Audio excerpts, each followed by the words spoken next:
Okay, guys, I'm going to make a quick meal. And might seem a little bit weird, but it's going to taste good.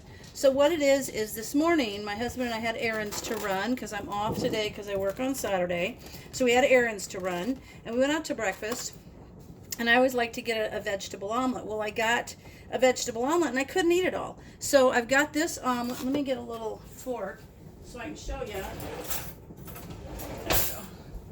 I've got this omelet, and inside of it is mushrooms and broccoli and zucchini and onions, and it's super good. And there's the scrambled egg too.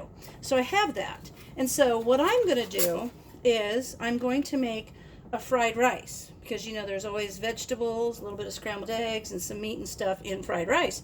So I'm going to make it in my Instant Pot. First tip is, in the early 80s, we lived in Japan for a number of years, and my good friend Masayo, we used to do a thing where I would go to her house on Mondays, and we would speak Japanese, and don't ask me if I remember it, because I remember like that much. Skoshi Nihongo. Anyway, so I remember a little bit, but we would cook Japanese food and speak Japanese. And then she would come to my house on a Monday, and we would speak English and cook American food. So anyway, this is a tool, this is a cool thing, and you can just use, a sieve if you want to. But one of the things she taught me is to always rinse your rice, and rinse it until the water is clear and there's none of that white starch. What that does is it prevents it from sticking in the pan. So it's always worked for me. But this is a cool little thing. You put your rice in there. It's got these little ridges, so it kind of rocks the rice around, and it drains out this little front here. Anyway, it's awesome. But I'm going to put that's 2 cups of well-rinsed rice in my Instant Pot. And now I have some ham. I had one of these little anytime ham steaks, and I just took that out of the fridge and cut it up. So I'm going to put that in there. I'm going to move my Instant Pot where you can see it now, probably, huh? How about I move it over here? Can you see? Maybe better. Hang on. Let me raise you up so you can see a little bit. Or I'll just bring my Instant Pot over here. Anyway, another thing was, the other couple days ago we had a barbecue, and I had some barbecued corn. So I took that out and just cut the corn off the cob, and that'll come off like in chunks. You have to kind of break it up. So I did that, and now, there we go, there's that. Now I'm going to cut up this omelet that I had, which most people say, ew, what would you take an omelet for? Take it home or whatever. Because there's ways you can use these things to make a terrific dinner. And this is quick, because I just turned the timer on for my pears that I'm canning. So we'll have this cooked before you know it. I'm just going to break it up a little bit more. And then I've got turkey broth, but you could use beef broth or chicken broth or whatever you wanted to. So I'm going to throw this right here in the Instant Pot as well, right out of that to-go container from the restaurant.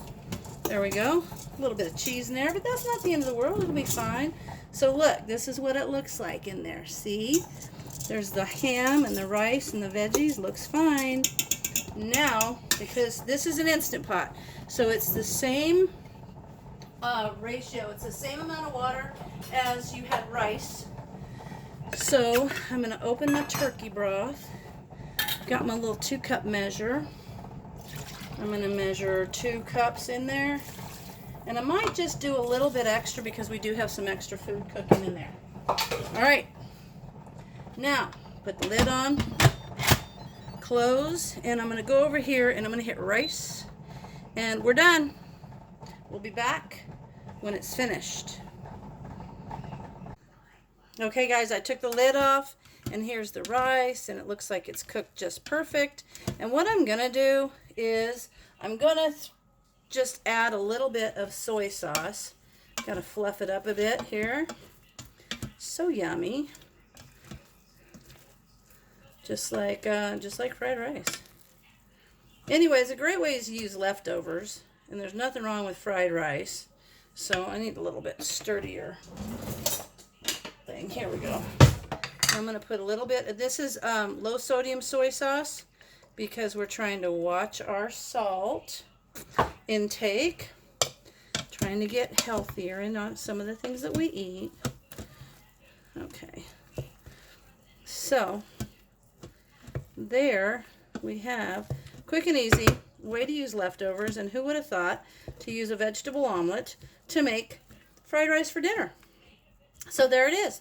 Hope you enjoyed the video. Thanks for watching.